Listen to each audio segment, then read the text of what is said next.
Alright. I ordered a generic gaming table from Shopee, which I got for more than 1,100 Philippine pesos, which is a cheap price for these kinds of table.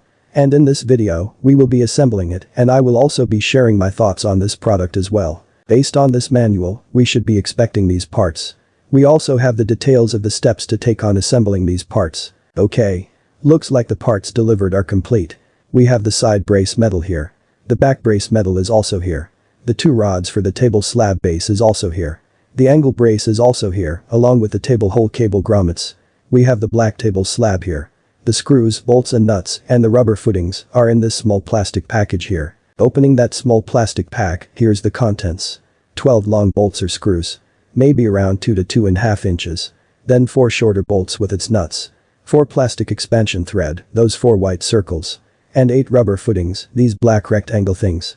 And a free Phillips screwdriver. Looks like we have everything we need. Let's start assembling this thing. Okay. Based on the manual, the first thing we should assemble is the base skeleton of the table. We should attach the 2 single rods to the side braces. Side braces are these letter K looking metal here. The single rod or bar here, as you can see, has a thread at each edges, which is where the long bolts will perfectly fit in. We will be attaching this bar to the hole which is almost at the corner of the side braces. And the other one should be on the far end side of that corner here. We are using the longer bolt or screw for this. Let me fast forward a bit here. Alright. I've already attached the 2 bars into one of the side brace. This is what it should look like. I just screwed the bars here and the other one here. And while doing this, make sure that this hole from the single bar is facing up or down and not on the side, since we will be attaching the angle brace here later. So what we need to do next is screw the other side brace into the 2 bars as well, so that it should look like this. Let's fast forward this again. Okay. It's done. The 2 bars and the 2 side braces are now attached to each other. All the screws are tightened up. When you're done, it should look like this. It's starting to look like a table now actually. Make sure that all screws are tight and firm. On to the next step. Step 2 is attaching this back brace which, just like single bars, also has a thread on the edges of each bars. We are attaching it here. Just right at the holes in the back of the letter K side braces. This will provide stability for the table's base and braces. We are also using the longer screws for this. I have positioned the braces on its side so that it will be easier to screw in place the back braces. I am on the second screw here already. Make sure that you screw these tightly.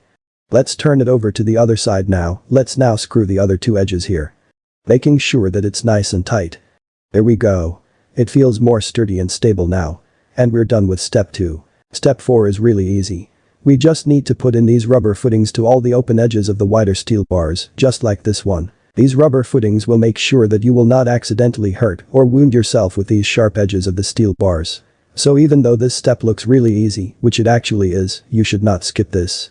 This is for your safety, and safety is always important. You should have 8 open edges of the rectangle steel bar here. Make sure that you fill up all of these 8 with the rubber footings. I'm calling it rubber footings, but these footings actually feels like a plastic. It's probably just plastic to be honest. But either way, it still protects you from the sharp edges. Alright. We're done. On to step 4. We are now attaching the angle brace. This will go to the hole at the back of the letter K side brace and the hole of the single bar. It will fit like this. We are again using the longer screw here, but this time we will partner it with a nut. So the bolts goes to the holes. Then on the foot side of the bolt, we will be tightening it with a nut. You can use your hand first just to initially position the nuts and bolts. When they are in position, we can then use a plier to hold and place the nut while we screw the bolt to tighten it. Let's do the same thing on the other one. Okay. We're good here. We will then need to do the same thing on the other corner. I've fast forwarded this side. And we're good. Both angle braces are in place. Step 5 is attaching the table slab to the table base. But we will first need to put in these plastic expansion thread to the hole at the back of the wooden slab. We just need to position the expansion thread to the hole. Then we will need to pound it gently into the hole. I strongly discourage using a metal hammer for this since that can break the wooden slab. For me, I just use the other end of my screwdriver, which is also a plastic, which I feel is much safer and lessens the risk of breaking the wooden slab. There we go. 1 thread is done. 3 to go. Alright. All 4 plastic expansion thread are in place. Now we can attach the metal base to it. Just position the braces to the 4 holes in the slab. The letter K should be facing the direction of the curve area of the wooden slab, since that is the front of the table. For this one, we are using the 4 shorter screws. Just align the hole from the metal braces to the hole where we put in the plastic threads. Then just screw them tightly into place. Just do the same thing on the 3 more holes. Alright, I'm done. We can just flip over the table, and there we go. It looks a lot like a table now. But we have one more last step to do. We will need to put in place the cable grommets. This circular thing here are the grommets. It should fit right into the circular holes in the table. There we go. And let's put in the other one. Okay. In case the parts came off just like this, they all just snap back to each other. There we go. We're done. Alright. I've been using this generic gaming table for more than a month now, and I'm very satisfied with it. The only complaint that I have with it is that it easily wobbles when placed on an uneven surface. Since it does not have 4 feet like a normal table, and it is only contact to the floor are 2 long flat steel bars, when the point of contact of those 2 bars are not even, it can easily wobble. But other than that, the table is really nice. I have a good legroom, not only at the front, but also on the side. The area under the table is really spacious because of the design. The table is also stable enough and has minimum shakes. When you place the table touching a wall, any shaking is totally eliminated and it is super stable. The table area is also great. The model I got is the 100 cm long and the width is always 60 cm. I am using a laptop which only consumes about 40% of the table area, so I have plenty of room for writing, a place for my cell phone holder, a headset rack, and even few books and papers. Even when you are using a desktop PC, I think you'll still have ample of space to work around here. The surface of the table is also great for an optical mouse.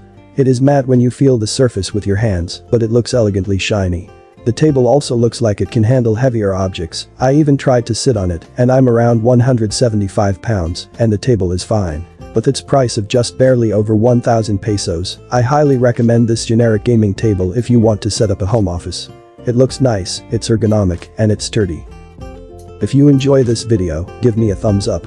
If it has helped you in any way, please do consider subscribing to the channel. Milasuj for watching. Noba Air.